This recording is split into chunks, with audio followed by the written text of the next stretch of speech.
I'm Ant Gordon, I'm here in Manchester at the Airmic conference, and I'm joined by Peter Blanc, Head of Mergers and Acquisitions at Howden. Welcome, Peter. Hi there, Ant. How are you? I'm very well, thank you. My first question really is, it's the hard market. How are brokers responding to it? The hard market, well, it's been here for a few years, so we're now hopefully getting used to the idea. The main reason we're responding is, the big challenge has actually just been capacity. Actually persuading insurers to take on the larger risks. And the way that we're responding to it is by effectively returning to the old subscription market. And I think lots of brokers have fallen out of that over the years. In the soft market, when underwriters would take on ever larger risks themselves, it's so easy just to go with one market. And now we're having to sort of relearn that old skill. So it's kind of a back to the future. We're going back to the subscription market in a fairly major way. And our MGA in America, for example, Dual, they've created a subscription package where they've brought in all sorts of different capital providers.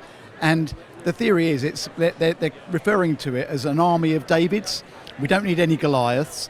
An army of Davids, lots of different capital providers coming in to provide capacity in a much more risk-managed way to help reduce volatility and provide clients with the capacity they need. So it's kind of, it's back to the old purpose of insurance, pooling.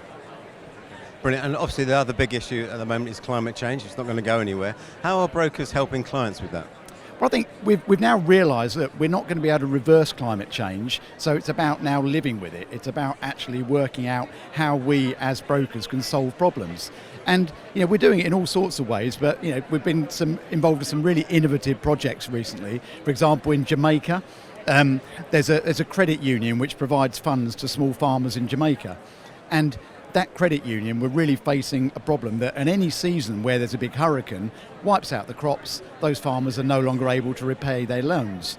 So we've come up with a parametric solution to actually provide cover for the Jamaican credit union so that they can actually give loans out to farmers knowing that if there is a severe weather event, they're not going to lose their shirts. We've done a similar thing for Fijian farmers on the flood side, and it's really just thinking holistically about how can brokers solve problems for people in the real world. Okay, thank you, and it's great to hear about some innovation at last in this market. Absolutely. Anyway, Peter, have a great conference. Thank you. Thanks, Ed.